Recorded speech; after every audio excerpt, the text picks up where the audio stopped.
ಎಲ್ಲರಿಗೂ ನಮಸ್ಕಾರ. ನಾನಿವತ್ತು ತುಂಬಾ ಸಿಂಪಲ್ ಆಗಿ ಮೂರು ಇಂಗ್ರೀಡಿಯೆಂಟ್ಸ್ ಬಳಸಿ ಸ್ವೀಟ್ ರೆಸಿಪಿಯನ್ನು ರೆಡಿ ಮಾಡ್ತಾ ಇದ್ದೀನಿ.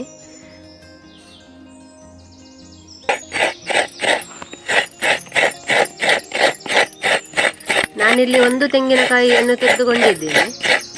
ಈಗ ಇದನ್ನು ಮಿಕ್ಸಿ ಜಾರಲ್ಲಿ ಸ್ವಲ್ಪ ನುಣ್ಣಗೆ ರುಬ್ಬಿಕೊಳ್ಬೇಕು.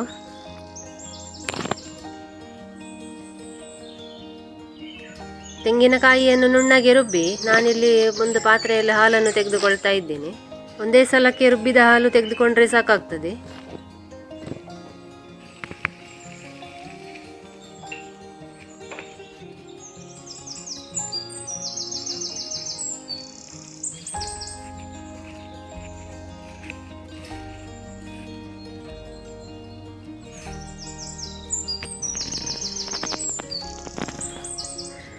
ನಾನು ಒಲೆಯ ಮೇಲೆ ಮಾಡ್ತಾ ಇರೋದ್ರಿಂದ ಅಲ್ಯೂಮಿನಿಯಂ ಪಾತ್ರೆಯನ್ನು ತೆಗೆದುಕೊಳ್ತಾ ಇದ್ದೀನಿ.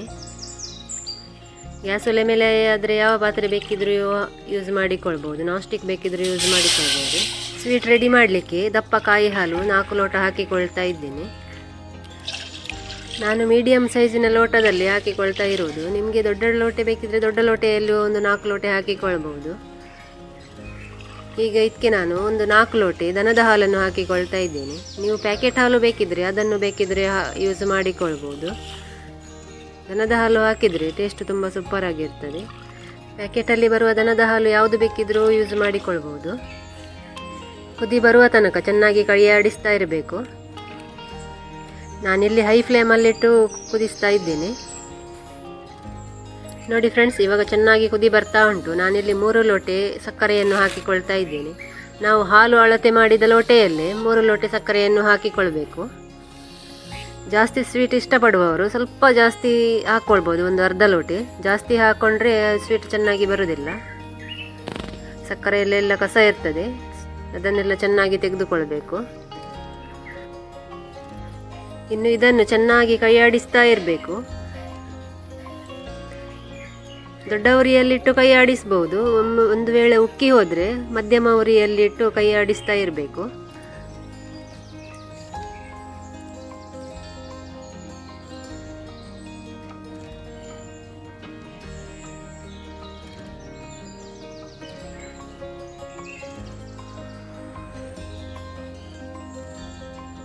ನೋಡಿ ಫ್ರೆಂಡ್ಸ್, 15 ನಿಮಿಷದ ನಂತರ ಸ್ವಲ್ಪ ಕಲರ್ ಚೇಂಜ್ ಆಗ್ತದೆ.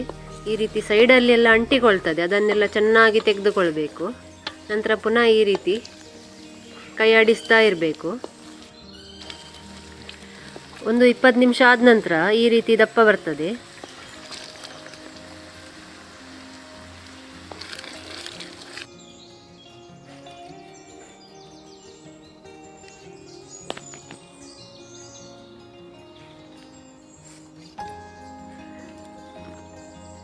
ನೋಡಿ ಫ್ರೆಂಡ್ಸ್, ಇವಾಗ 35 ನಿಮಿಷ ಆಗಿದೆ. ನೋಡಿ, ಇಷ್ಟು ದಪ್ಪಗೆ ಬಂದಿದೆ ನೋಡಿ.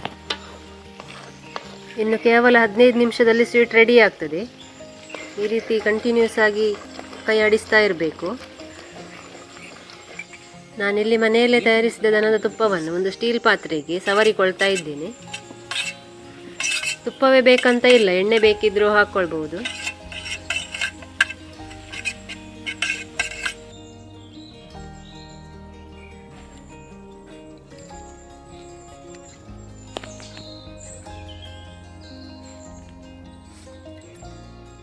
ಬಾಯಲ್ಲಿಟ್ಟರೆ ಕರಗುವಂಥ ಸ್ವೀಟ್ ಇದು. ಒಮ್ಮೆ ತಿಂದರೆ ತಿಂತಾನೇ ಇರಬೇಕು ಅಂತ ಅನಿಸುತ್ತೆ.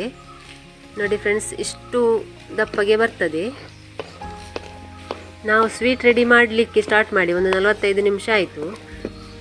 ಇದು ಸ್ವೀಟ್ ಮಾಡಲಿಕ್ಕೆ ಟೈಮ್ ತುಂಬಾ ಹಿಡ್ಕೊಳ್ತದೆ, ಆದರೆ ತುಂಬ ಟೇಸ್ಟಿಯಾಗಿರ್ತದೆ. ತಳ ಬಿಡುವ ತನಕ ಕೈ ಆಡಿಸ್ತಾ ಇರಬೇಕಾಗ್ತದೆ. ಇದು ಈಗ ರೆಡಿಯಾಗಿದೆ. ಇದನ್ನೀಗ ನಾನು ಒಂದು ತುಪ್ಪ ಸವರಿದ ಪಾತ್ರೆಯಲ್ಲಿ ಹಾಕಿಕೊಳ್ತಾ ಇದ್ದೇನೆ.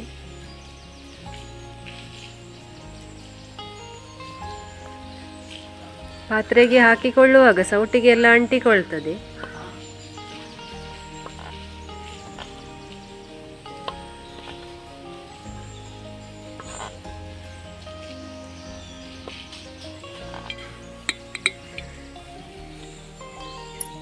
ಒಂದು ಚಮಚಕ್ಕೆ ತುಪ್ಪ ಸವರಿ ಈ ರೀತಿ ಅಗಲ ಮಾಡಿಕೊಳ್ಬೇಕು.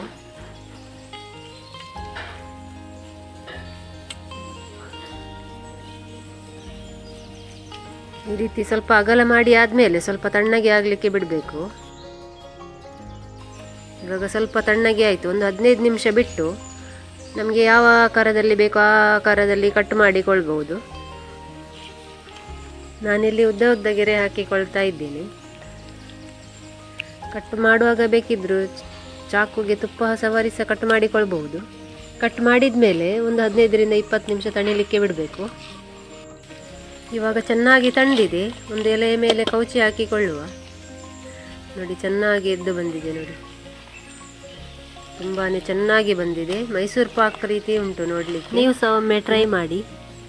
ಬಾಯಲ್ಲಿಟ್ಟ ತಕ್ಷಣ ಕರಗುವಂಥ ಅಮೃತ ಫಲ ಸ್ವೀಟ್ ರೆಸಿಪಿ ರೆಡಿ ಆಯಿತು. ಈ ರೆಸಿಪಿ ನೋಡಿ ನಿಮಗೆ ಅನ್ನಿಸ್ತು ಅಂತ ಕಮೆಂಟ್ ಮೂಲಕ ತಿಳಿಸಿ. ನೀವು ನಮ್ಮ ಚಾನಲ್ಗೆ ಹೊಸಬರಾಗಿದ್ದರೆ ಮರೆಯದೆ ಸಬ್ಸ್ಕ್ರೈಬ್ ಮಾಡಿ, ಸಪೋರ್ಟ್ ಮಾಡಿ, ನಿಮ್ಮ ಫ್ಯಾಮಿಲಿ ಫ್ರೆಂಡ್ಸ್ಗೆಲ್ಲ ಶೇರ್ ಮಾಡಿ. ಧನ್ಯವಾದಗಳು. ಮತ್ತೆ ಮುಂದಿನ ವಿಡಿಯೋದಲ್ಲಿ ಸಿಗ್ತೀನಿ. ಬಾಯ್, ಟೇಕ್ ಕೇರ್.